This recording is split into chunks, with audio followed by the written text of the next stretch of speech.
निवडणूक प्रक्रिया उत्साहात या ठिकाणी सुरू झालेली आहे. आज सातारा या ठिकाणी मतदारांचा नक्कीच उत्साह असेल.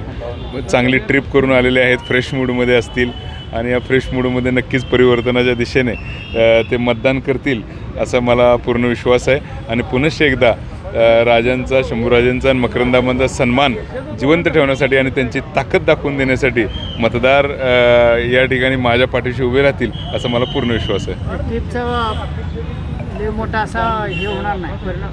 कशाचा?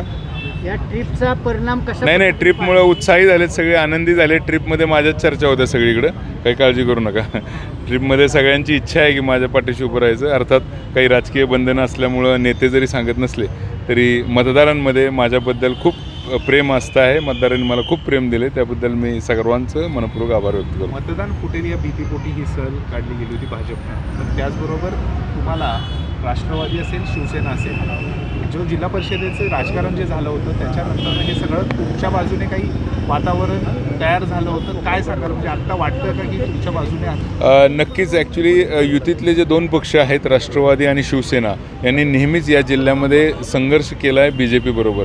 त्यामुळं नक्कीच त्यांच्याविषयी प्रेम या दोन्ही युतीतल्या पक्षांना असण्याची काहीच आवश्यकता नाही.